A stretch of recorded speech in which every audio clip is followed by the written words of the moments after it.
Bom dia. Para quem não me conhece, eu sou Felipe. Acho que faz diferença eu falar algumas coisas antes. Eu me formei em Direito, então eu tenho uma visão bem humana da sociedade e por isso que eu larguei o Direito.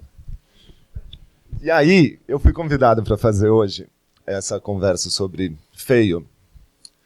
E aí eu comecei a olhar dentro de mim todas as coisas que aconteceram na minha história profissional ou na minha história pessoal.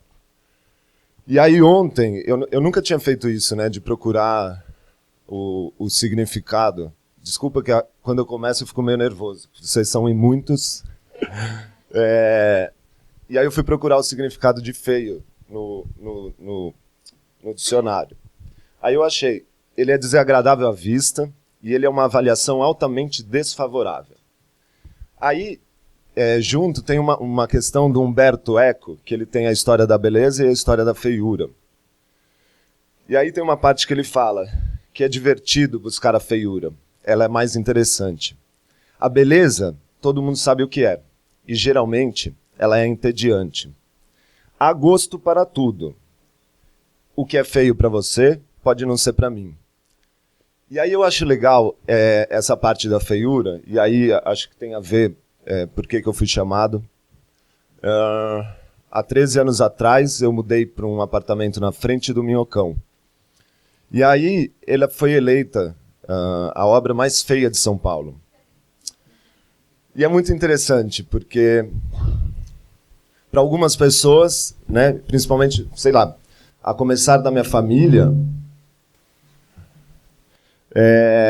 as pessoas não entenderam quando eu quis ir ao apartamento da minha bisavó, então eu achei natural ir para lá, mas a minha família não entendeu, achou que, principalmente há 13 anos atrás, a situação era completamente diferente. E a minha bisavó morava lá, então eu olhava para aquilo já sem entender.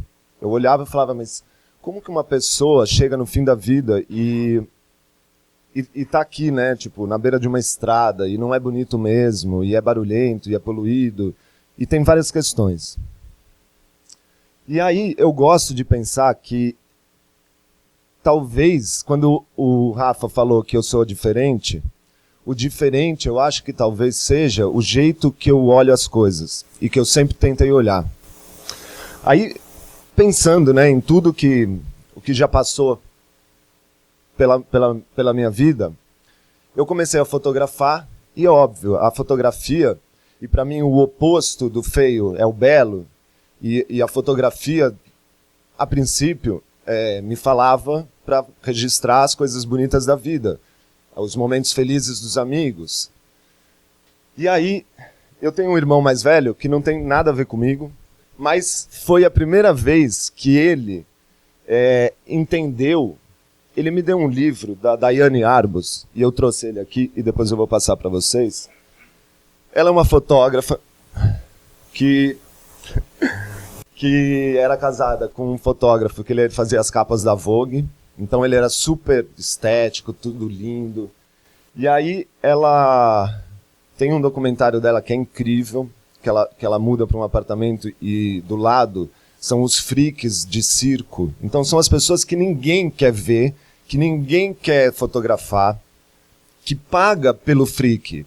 E aí o meu irmão me deu um livro que ela fez inteiro dentro de um hospício. Então, assim, as fotos não são bonitas, as fotos geralmente são tristes.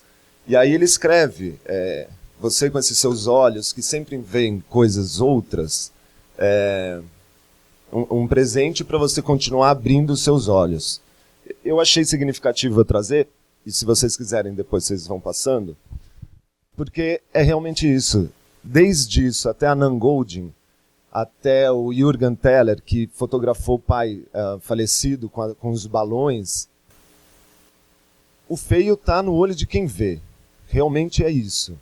Porque senão não faz sentido, por exemplo, e aí, isso que eu achei legal, quando ele me chamou para falar sobre o feio, eu fiquei pensando, né, tipo, feio, e dentro de mim eu só conseguia pensar, o ano passado, quando eu fiz um projeto no Rio de Janeiro, e aí um jornalista me perguntou, mas se você dá tanto valor para a natureza, você quer sempre estar em contato, por que você não mora no Rio? Eu falei, porque o Rio é lindo. Por isso, porque assim, talvez eu precise morar em São Paulo para me deparar com o feio, para me deparar com o que ainda tem a ser feito. O tempo todo eu olho na rua assim e acho mais legal quando os meus amigos me veem andando na rua. Eu tenho olho de gringo. O tempo todo eu estou na Santa Cecília, todos os dias eu saio na rua e eu fico encantado com as árvores, com um monte de coisa que talvez a gente passe desapercebido. E claro, eu tento, na medida do possível, transformar essa realidade feia. Há 3 anos, 4 anos atrás, aconteceu uma coisa muito legal, acho que na minha vida e na vida da cidade. Eu já tinha, há muitos anos, uma vontade de fazer para os meus vizinhos, quando eu ficava pensando, nossa, como faz as pessoas que moram aqui por falta de opção, né? Eu estava ali morando nesse apartamento da minha bisavó por opção, eu escolhi estar ali. As pessoas que moram ali, elas estão ali por falta de opção, 70% mais barato morar ali. Eu, como, né, tipo, eu sou uma pessoa extremamente sensível, quem me conhece sabe que eu choro, que eu me emociono, tanto com as coisas positivas quanto as negativas. E aí eu sempre ia na varanda e via as pessoas têm as vidas nas varandas no centro, né? São Paulo, o centro, as pessoas estão tão perto ali que você acaba compartilhando o seu cotidiano. E aí eu falei, gente, já pensou que bonito num domingo as pessoas acordam, abrem a janela e deixam de ver para ver outra coisa? E eu não tenho habilidades de pintura. E aí eu chamei uns amigos e pensei, falei, já pensou que bonito aquelas flores de criança? Que ninguém precisa ser pintor ou nada para pintar? E que legal poder sugerir para os amigos subirem comigo no minhocão num domingo às 6 da manhã para pintar flor infantil, né? Para pintar florzinhas. Eu vou passar o vídeo porque o que aconteceu... Você põe para mim, por favor? Tá no YouTube.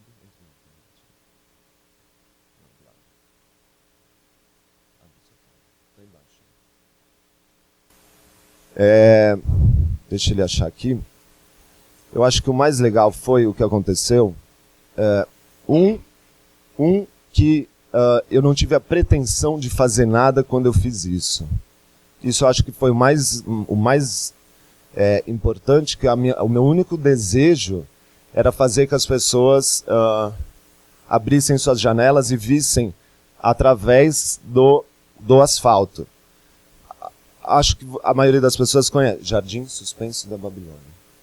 Eu acho que a maioria das pessoas já viram essa foto, né? E é interessante porque quando eu olho, eu não vejo o minhocão. Parece que é mesmo tipo um layer de Photoshop. Põe para baixo, por favor.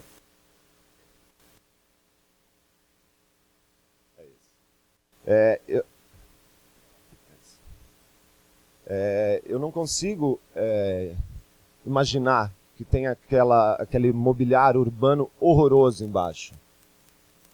Vê se tem a internet, senão eu já...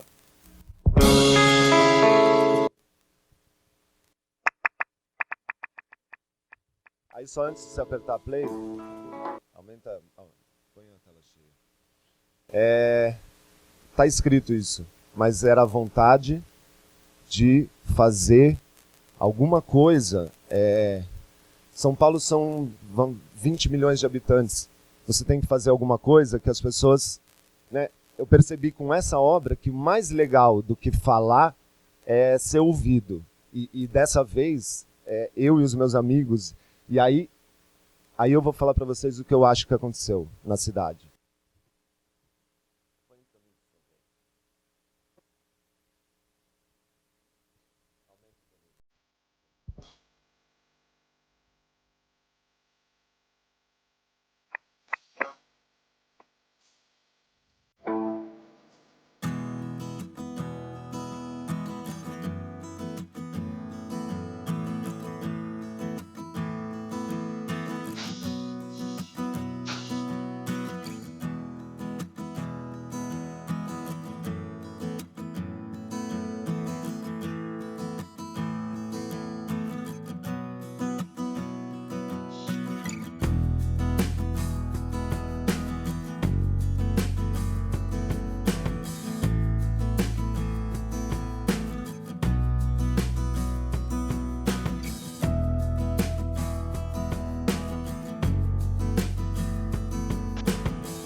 E aí aconteceu uma coisa muito legal, que ele ganhou um prêmio nesse ano que aconteceu, como melhor street art do ano num festival em Nova York. E eu não acho que foi por isso que é legal o que aconteceu. O que aconteceu foi o seguinte, que a Isabella Rossellini, ela é a responsável por esse festival, ela é a presidente do júri, e aí o argumento dela é exatamente esse. A primeira vez que eu vejo uma street art dialogando de verdade com o seu meio. Eu acho que isso já foi feito antes, por exemplo, os bonequinhos amarelos dos Gêmeos, né, quando eles se inserem na cidade e falam alguma coisa. É meio isso, é dialogar com o lugar. Mas foi tão legal ver os meus vizinhos, tipo, ninguém entendeu, o bairro não entendeu, metade do bairro achou que tinham vândalos e nananã, chamaram a polícia. Mas ali, eu acho que aconteceu uma coisa muito interessante em termos de cidade. As pessoas começaram a olhar para aquele lugar com outros olhos. E aí entra, para mim, você tem uma coisa ordinária e você transforma em extraordinário. Eu não acho que eu acho que talvez seja obrigação de todos nós, principalmente a gente que está aqui, por exemplo, acordou todo mundo cedo para ouvir eu falando de feio. Vocês já estão conscientes, né, desses olhos gringos que a gente tem que olhar para a cidade, com esse jeito um pouco mais carinhoso e talvez um pouco mais sonhador e utópico.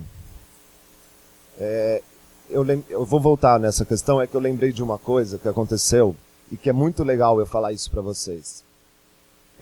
Quando eu parei de ser advogado, eu comecei a fotografar e há 13 anos eu fotografo.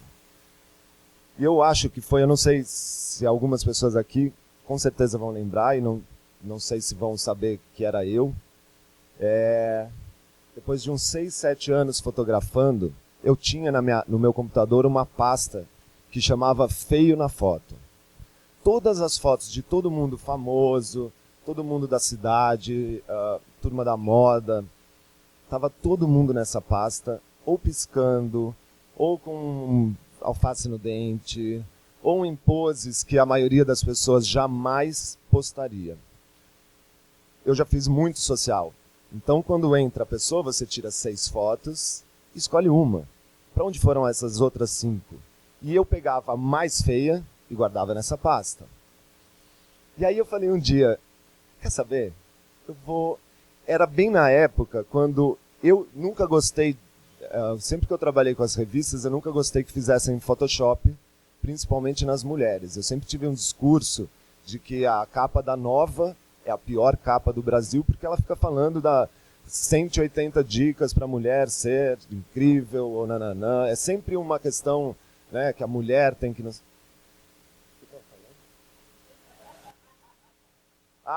Aí eu lembro que os meus amigos fotógrafos falaram: você vai acabar com a sua carreira. Você não pode fazer isso com as pessoas, você vai ser muito cruel com as pessoas. E aí eu ficava pensando, tá, mas será que a pessoa é essa imagem linda? Será que no espelho ela não vê o segundo que ela pisca porque ela está com o olho fechado, mas ela pisca. E ela não deixa de ser É que é uma visão muito poética, né? De pensar que o feio é bonito. Por favor, entra no YouTube e coloca uma... Quando fez 2 anos... Aí, o que aconteceu? 3 jornalistas viram, se mijaram de... Põe feio na foto. Se mijaram de rir, porque eles falaram, é muito improvável um fotógrafo fazer isso com as pessoas. E principalmente, eu sempre trabalhei no São Paulo Fashion Week, então eu tinha todo mundo da moda em más situações. E aí as pessoas começaram a falar, as colunas sociais perderam a graça. Porque todo dia de manhã eu postava 10 imagens, e o mais legal não eram as imagens. Por isso que eu quis trazer esse pensamento. Que é, hein, velhinho? Faz só um pause. Elas vinham junto com umas legendas que falavam exatamente isso. Feio não é isso. Eu adorava quando as fotos das pessoas eram bem felizes e elas estavam horríveis. Porque eu falava, não me importa se você piscou, me importa se você estava feliz. Eu, como fotógrafo, eu vou registrar tudo. É óbvio que no meio do caminho alguém vai sair feio. Mas é isso que a gente está falando? E aí vem a foto do profile do Facebook, que para mim é a mesma coisa. Todo mundo sempre lindo, editado. Eu abri um Tumblr faz 2 anos, que é para pessoas que ou são tímidas ou que questionam isso, tipo, você jura que eu vou ter que pôr a minha cara bonita, né, num bom momento, de preferência bronzeado, com fundo lindo? É isso que a sociedade está falando para a gente? É a capa da Nova, é junto com o profile do Facebook. São umas questões que me passam o tempo todo pela cabeça, só que eu consigo ver, com essa poesia, um humor que, às vezes, é tão ácido e é tão de verdade que as pessoas, na hora... Eu lembro que eram 10 fotos todo dia de manhã. Eu tinha... Né, quando você está criando, seja uma frase, uma foto, um pensamento, te dá um... Aí você falava, meu, jura que você vai falar isso? E aí eu comecei a falar publicamente das capas das revistas. Eu fiz uns posts que eram capas feias de revista. E aí vinha, tipo, Nova. Por que a Nova é feia? Porque fala para mulher, aperta play. E aí eu fiz um vídeo comemorativo de 2 anos. Que é, hein, velhinho? Eu sempre me coloquei também, porque todo mundo fica feio uma hora.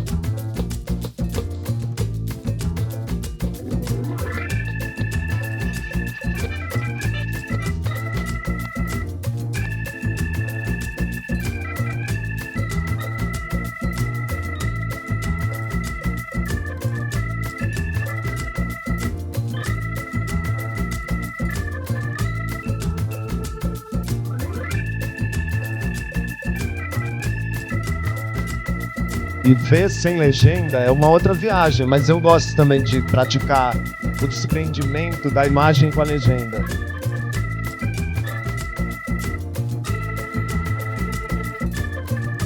E aí sempre falava disso, que feio era fazer carão. Por exemplo, eu falava que ele era bonito, porque ele estava torto, mas ele estava tão feliz na hora, que não me importa a imagem da pessoa.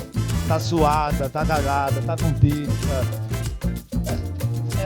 Eu acho que é a vida como ela é também, entendeu? Sem fazer...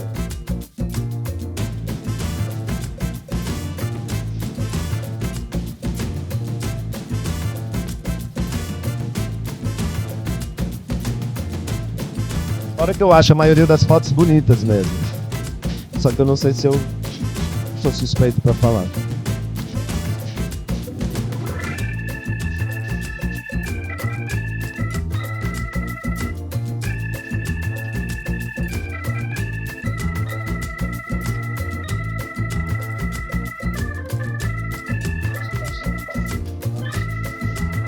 E aí foi interessante porque a vida ela vai levando você por caminhos que você não, né, você não escolhe. Definitivamente eu não escolhi. Eu não sei, eu sei, claro que eu sei, como eu tô aqui falando sobre feio, mas é tão legal saber que coisas que eu fazia 10 anos atrás, elas refletem naturalmente hoje no que acontece. Eu não consigo, por exemplo, a minha visão crítica a respeito disso, as revistas, quando viram essa situação, por exemplo, eu sempre fiz backstage do São Paulo Fashion Week. Depois do Feio na Foto, a Erika Polomino me deu uma coluna que chamava Fashion na Foto, e eu tinha uma página para falar sobre o São Paulo Fashion Week. E era tão legal, tipo, pegar a primeira fila, 3 mulheres com um sapato lindo, mas assim, uma tinha uma joanete, a outra com a unha podre e a outra não sei o quê. E aí eu falava, que glamour a fila A, né? Tipo, essas coisas que a gente acha que... essas coisas, tipo, como é glamuroso o evento. Aí uma fila de fotógrafos, todos esperando, uma menina super coitada, tipo, 8 horas sem comer. Aí você fala, meu, é verdade, tipo, não tem glamour algum. Mas é isso, a realidade das pessoas. Aí eu fiz um momento romântico. Casais, geralmente, um pisca e o outro não. E aí, quando o outro não pisca, o outro pisca. E aí a discussão é legal pensar que... essa coisa da aparência, né? O tempo todo a gente é julgado pelas aparências. E eu lembro quando as pessoas começaram a perguntar: porra, mas eu não saio no seu feio na foto? Não tem nenhuma foto feia minha? Porque é isso, tipo, não importa mesmo. Eu sempre achei que era melhor você sair feio, mas você tá se divertindo. É muito legal ver hoje como isso reverbera positivamente quando eu olho até para a cidade. Tipo, outro dia aconteceu uma coisa muito estranha comigo, porque eu dou entrevista para vários veículos. Eu não sei se todo mundo sabe aqui. Aperta a pausa, porque agora eu vou mudar de assunto e é bem sério. Aconteceu uma coisa muito estranha, porque, para quem não sabe, eu sou um dos diretores da Associação do Parque Minhocão. E aí, como tal, eu tenho que dar entrevista e explicar alguns itens que precisam ser explicados, porque a gente não tinha, no Brasil, algumas coisas como gentrificação, que eu acho que eu não vou falar hoje, assuntos da cidade. E aí, eu dei uma entrevista para a coluna do Estadão, numa coluna de moda. Então, assim, E aí eu tive que falar uma frase que foi muito louca, porque alguém virou para mim e fez assim: mas você não pode falar isso. Eu falei: eu não sou um ativista, eu sou um artista. Eu não posso me calar, tipo, diante das poesias que eu vejo na minha cabeça. E aí eu dei uma declaração que várias pessoas já devem ter dado. Desde os anos 80, essa história vem à tona, que é o mendigo. Me perguntaram quem são as pessoas mais estilosas do centro. E, na hora, sem dúvida, são os mendigos. E aí eu fui... Né, amigos me mandaram e-mail: Felipe, você está... Como que é? Não é romantizando a miséria, usaram uma palavra que eu falei: peraí. Sou eu que saio da Avenida São João e vou para o Largo Paissandu todo dia de manhã, e aí eu tenho que passar por vários mendigos, o cheiro da urina. E eu vou falando porque ficam gringos na minha casa e a gente vai a pé e eles falam: que cheiro forte. Sim, que cheiro forte. Nossa, que pesado, né? Acordar. Aí a gente estava chegando aqui na Vila Madalena, que delícia, né? Tipo, as plantas, os passarinhos, as pessoas andando todas quase sorrindo. E aí eu cruzo com vários mendigos. E eles estão acordando essa hora. E aí E assim, não me julguem pelo que eu estou falando. Eles acordam com umas sobreposições que é muito absurdo. Tipo, umas luvas de saquinho de supermercado, junto com não sei o quê. E aí eu falei: nossa, não era ICMA, que era Yoji Yamamoto, vai adorar. Nananana. Todo mundo... Você não pode falar... Eu falei: mas o que me salva é eu olhar para o mendigo e ver, talvez, um desfile de moda. Porque é isso que me salva. Porque, senão, talvez eu mudasse da Santa Cecília. Para mim, seria melhor, porque eu não estou afim de respirar esse ar. Eu não estou afim de ver o tempo todo coisa feia. Eu não estou de acordar já num ambiente, numa cidade que é agressiva. Aí, aos meus olhos, eu vou andando, tipo... Para mim é poesia. Então, eu não vejo... o feio, para mim, quando me chamaram, e aí o tempo todo eu fiquei pensando isso. Puta merda, o dia inteiro você faz isso. O dia inteiro você pega situações negativas que tinha tudo para você, né, mudar de cidade. O ano passado, por conta da associação, eu tive várias reuniões com o prefeito, com o vereador, com os políticos. Se eu pudesse dar uma dica, eu pegava um barco com todos vocês e saía do Brasil. Porque, assim, quem vai fazer as coisas... Quer dizer, eu acho que sempre fizeram, mas não fizemos. Eu acho que a nossa geração ela tem essa responsabilidade do fazer, de ir lá e fazer.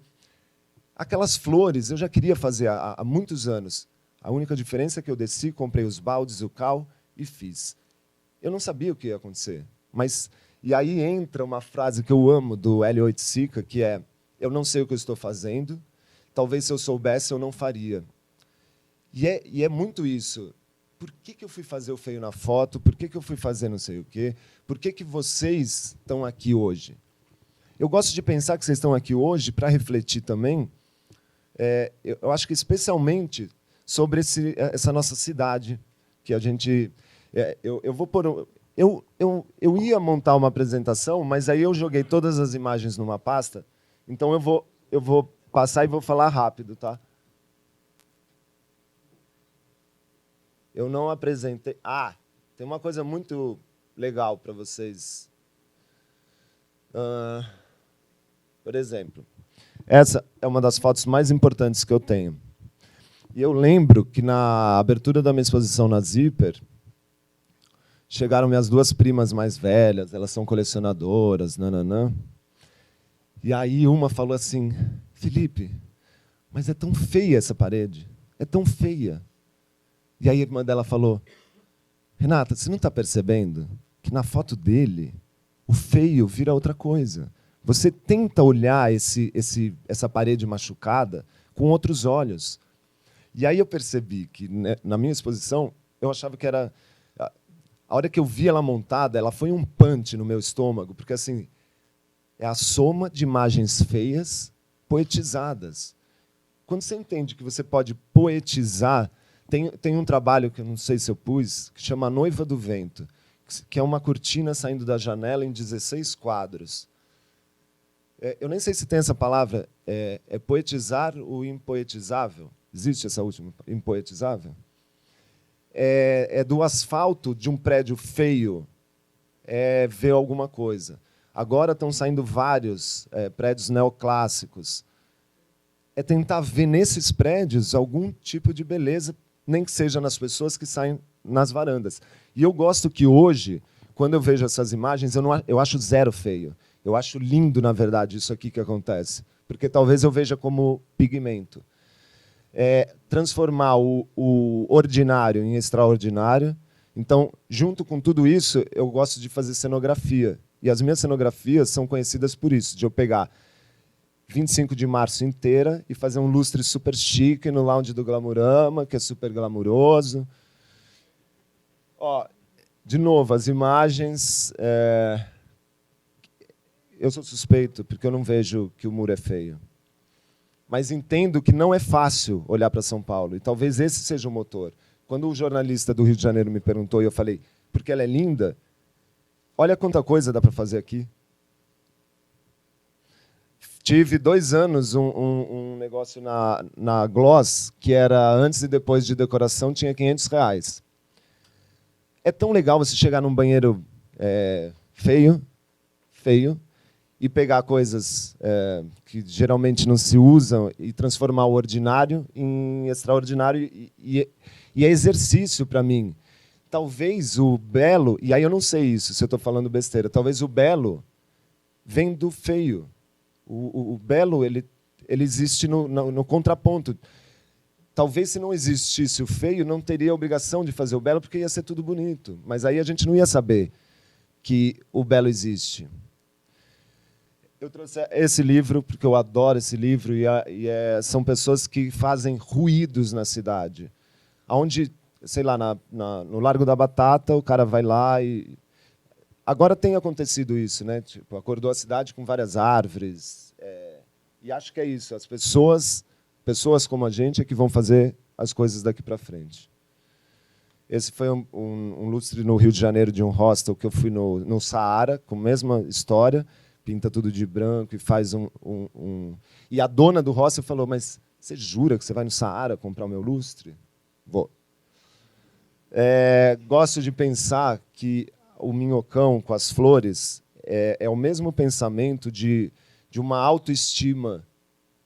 Eu gostei de pensar na época que aquilo mexe com a autoestima de um bairro. E aí eu gostei de pensar que eu posso mexer com a autoestima da cidade. Então, quando eu colo aquelas frases, respeite-me após me usar na cidade, eu estou falando, em nome da pessoa, para ela ser respeitada, e a cidade falando, respeite-me após me usar. E aí é muito legal ver, por exemplo, isso virou a sacola da Tokstok do ano passado. É muito legal falar para você respeitar essa cidade. Aquilo que eu falei de, numa cidade como essa, mais importante do que falar é ser ouvido, e eu acho muito legal isso acontecer. Essas frases que eu acho que quebra essa dureza da nossa cidade. Você virar uma esquina e está escrito que alguém sabe que você existe. Acho lindo pensar isso. E aí entra, talvez, se fosse no Rio de Janeiro, eu não sei se eu ia colocar isso, porque as pessoas sorriem correndo. Tem uma pedra linda na tua frente. Está cheio de árvore. As pessoas que aproveitam essas coisas feias que acontecem na cidade para fazer o seu.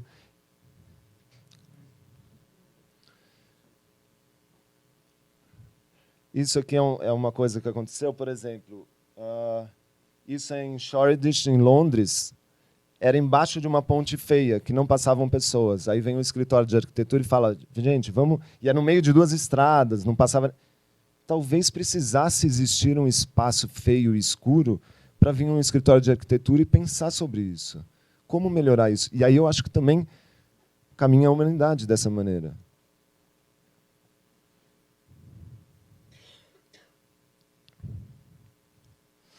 Isso eu acho bonito porque isso fica na porta do hostel, lá no Rio de Janeiro, e ela ia jogar fora o banquinho do pedreiro. E eu falei, posso pôr na porta, onde o hóspede chega?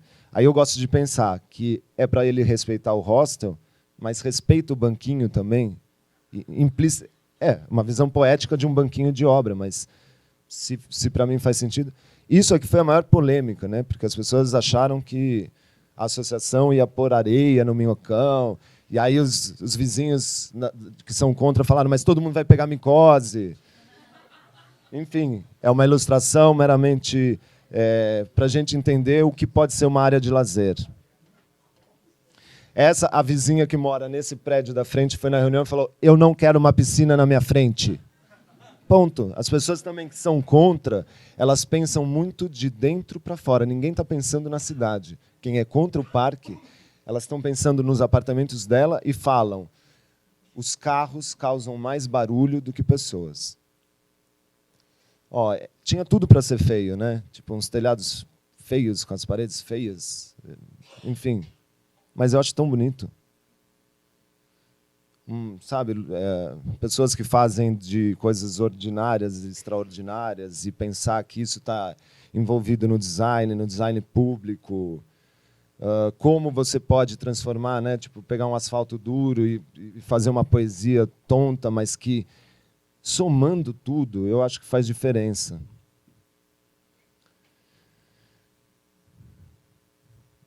Isso é um exemplo lindo, por exemplo. Tinha uma avenida horrorosa, desculpa que eu esqueci o país, tá?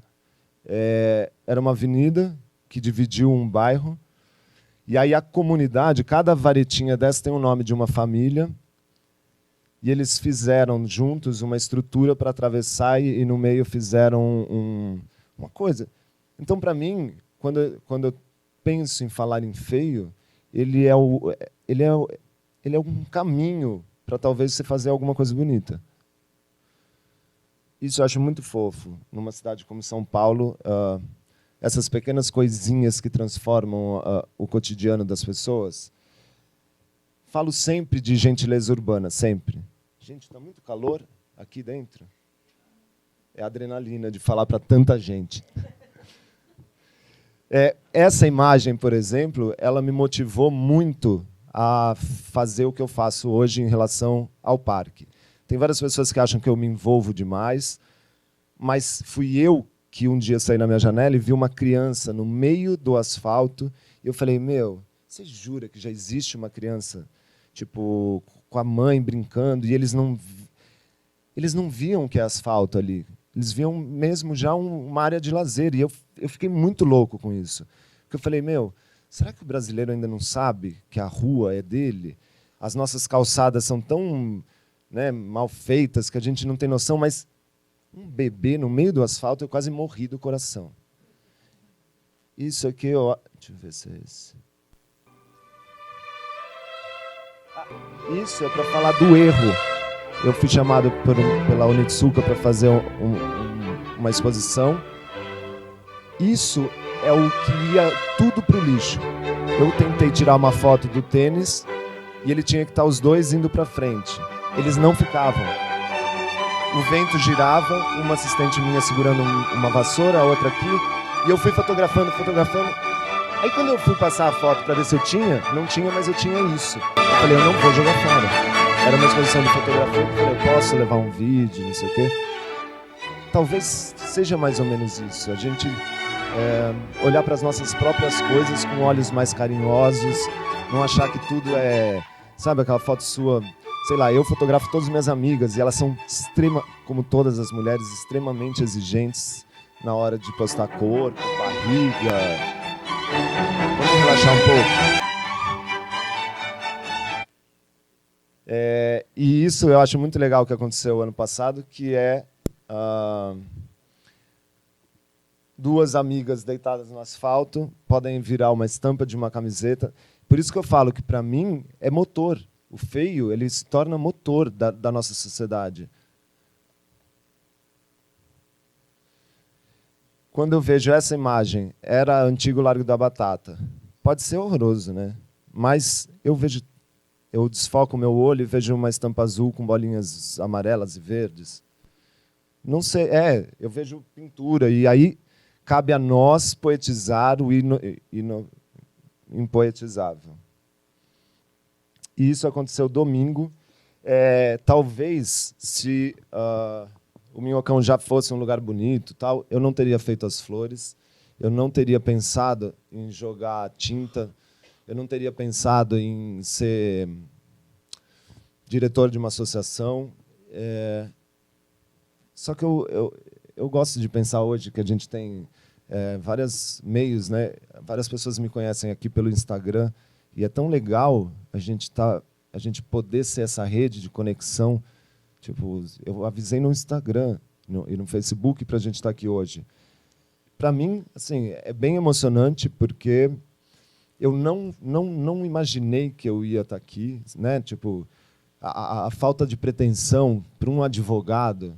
É maravilhoso poder falar de urbanismo, de fotografia, de sociedade, de ter lido tanto sobre cidade, a ocupação espontânea do espaço público. Acho que foi a coisa que eu mais falei o ano passado.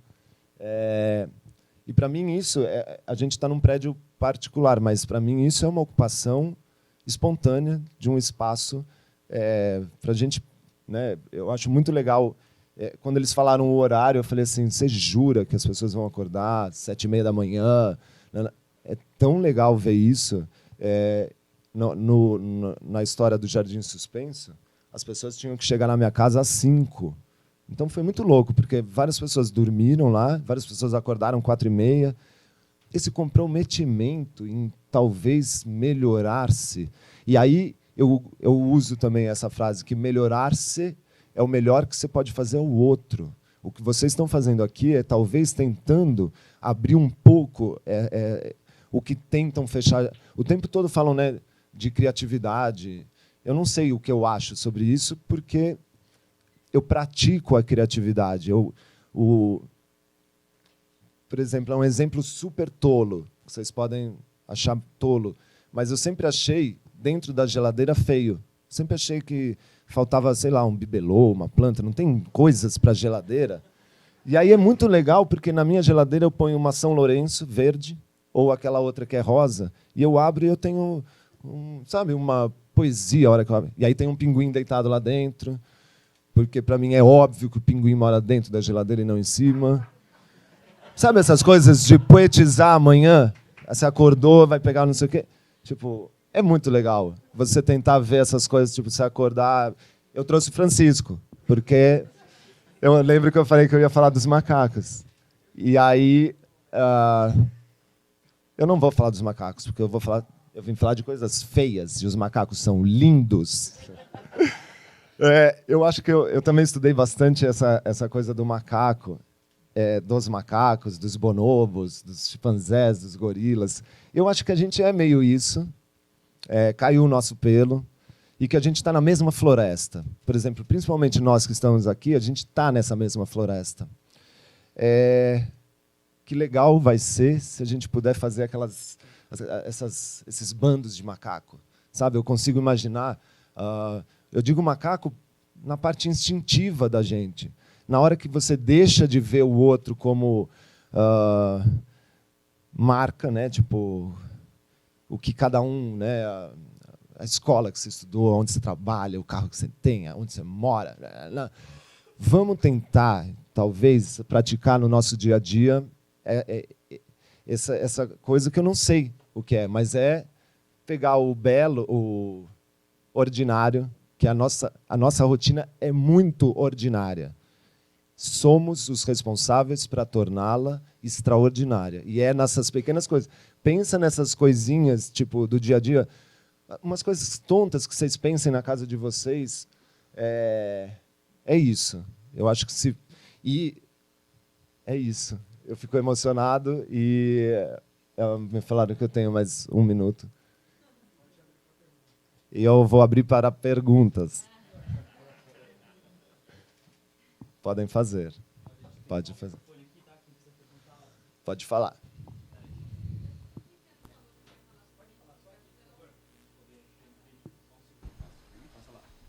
Alô? Abaixa um pouco aí. Alô, alô, alô, alô. Oi, bom dia. Eu sei que você não ia falar sobre gentrificação, mas eu queria saber qual é a posição do Parque Minhocão, da associação, para evitar que os moradores em volta do Minhocão sejam retirados das casas dele. Já existe uma lei. A lei nunca foi aplicada porque nunca teve no Brasil ainda um caso desse tipo de gentrificação. Então, a cidade ela foi se melhorando.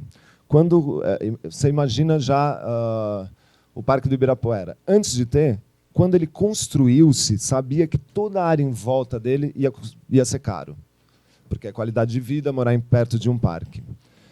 No caso do Minhocão, acho que há 3 anos atrás tem uma lei que define lei de zoneamento especial, e aí tem lei de zoneamento especial, social, tem vários itens dentro dessa lei para garantir que os efeitos negativos da gentrificação não aconteçam. Eu acredito em 2 coisas. A gentrificação já está acontecendo na cidade inteira. Então, assim, a Vila Madalena, por mais que a gente fale, a gente está num prédio da Ideias Arvas. Vocês querem mais do que o que aconteceu na Vila Madalena? E assim, não teve que construir, não teve que plantar nenhuma árvore para isso. E aí eu lembro que teve um urbanista que falou assim, mas o Minhocão garantiu que todas as faixas sociais morassem na Santa Cecília. Sim, mas porque você nivelou a vida de todos por baixo. É pegar a vida de todos e falar assim, põe eles que não têm tanto dinheiro na frente da estrada. Para mim é um pensamento muito feio.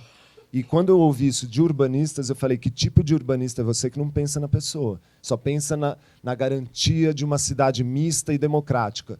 A cidade mista e democrática ela tem que acontecer por todos os lugares serem bons. Então, e aí eu uso de exemplo, que eu não gosto de usar exemplo americano, porque a gente sempre, né, vocês são utópicos, porque a gente está no Brasil. Não. O Sorro, anos 80, decadência, muda os artistas. Em 10 anos melhorou, em 10 anos ficou caro, os artistas mudam para Williamsburg. Há 5 anos atrás, Williamsburg ficou caro, vamos para o Brooklyn. Eu não sei o que achar dessa... Eu não sei se é um progresso, eu não sei se isso é positivo a longo prazo. A gente vai ver as consequências disso, acho que no futuro. Tipo, é legal fazer isso? Tirar o tiozinho que vende a bureca há não sei quantos anos e aí entra uma Starbucks. Entendeu? Tipo, várias cidades estão acontecendo isso. A Barcelona, agora, todos os prédios históricos do centro é só cadeia internacional. Mas cabe a nós julgar?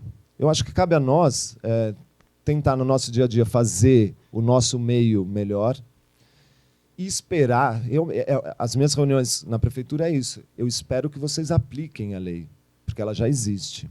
Agora está tendo no centro um negócio de aplicação que vai ser tipo um design district, que eles chamam de centro criativo, de criatividade. Já existe né, isenção de imposto, nanana, mas não é aplicado.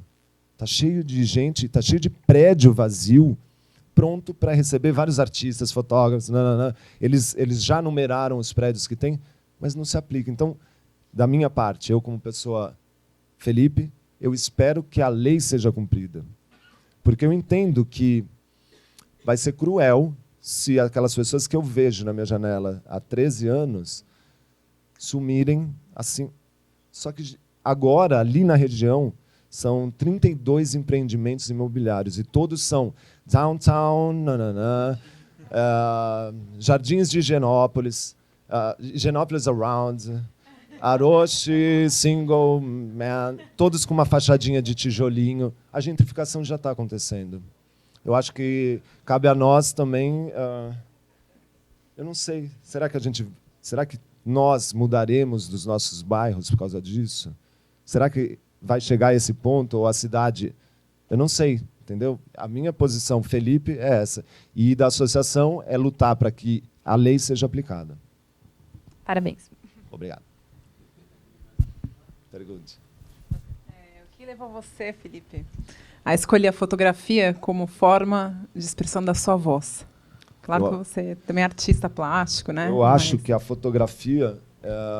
tanto é que hoje eu acho interessante quando me perguntam o que você faz. Eu falo que é fotógrafo, porque é meu ofício. Eu trabalhei muito com fotografia, eu tenho material suficiente para falar que eu sou fotógrafo. Mas eu não me sinto um fotógrafo, eu não sou um técnico da fotografia. Não acho que eu escolhi a fotografia. Eu acho realmente que, fotografando, eu percebi que... Tanto é que eu vejo que isso é uma fotografia, mas o meu desejo era ver bolas de cor saindo pela janela. O melhor jeito de registrar isso é a fotografia.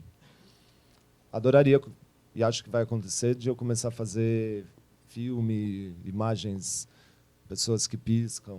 Eu gosto de pensar que o retrato de uma pessoa bem parada, você jura que é um retrato, e aí a pessoa, sabe, pensar a continuação do retrato, um retrato que respira. Não sei o que vai acontecer, mas gosto de pensar isso. Pergunte.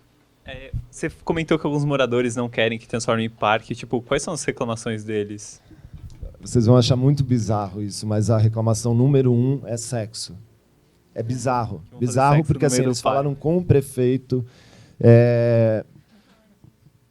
Duas coisas. Eles levaram um alferímetro de decibel no Buraco da Minhoca, que é aquela festa. Ali faz 120 decibéis. O Minhocão aberto faz 90. Ele fechado faz 12. Na reunião da audiência, eles compararam. As pessoas fazem 130 decibéis, os carros fazem 90. Eles começam a levar dados. Tem um dado agora de recente pesquisa de ocupação de espaço público. Eles fazem... Imagina você pegar o mapa de São Paulo, você pega um papel manteiga, faz aonde mais passam pessoas, e aí você põe outro papel manteiga para mostrar onde é violento. Onde mais tem gente é onde menos tem violência. E a alegação deles é: mas vai ter muita gente, vai ser muito perigoso. E aí, hoje, a gente já entende que quem traz a segurança na cidade são as pessoas. Então, essas ocupações pequenas, está tendo centro aberto, várias experiências bem-sucedidas em relação a isso. E sexo. Porque eu acho que como o Minhocão ele não tem dono, ele passa a noite inteira aberto, é óbvio que, em algum momento, alguém vai fazer sexo, seja embaixo, seja em cima, atrás do poste, atrás da árvore. E aí eu fiquei pensando, né? Eu falei, gente, mas será que se tiver um parque vai ter sexo? Aí eu falei, mas tem sexo no Parque do Ibirapuera? Tem. Como tem em qualquer lugar que tenha natureza. Do instinto humano. E aí, assim, vamos tirar as árvores para as pessoas não, sei lá, eu vou falar, se masturbarem atrás de uma árvore?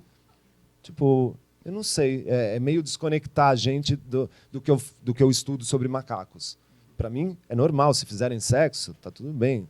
não gozando na minha janela, tá ótimo. Entendeu? Eu acho que as pessoas estão um pouco... Eu acho que falta ainda um entendimento sobre gentrificação, sobre que um parque é um parque que tem hora para fechar, a questão de segurança, de barulho, de conservação. Eu gosto quando as pessoas perguntam, né, tipo, antes de falar, quanto mais gente, mais violento, muita gente vai transar. E assim, a minha vizinha, por exemplo, do quarto andar, ela fala, eu não ligo a televisão há muito tempo, porque é muito melhor. Eu vejo as pessoas... Eu tenho um negócio que é caminhadas antropológicas e antropofágicas.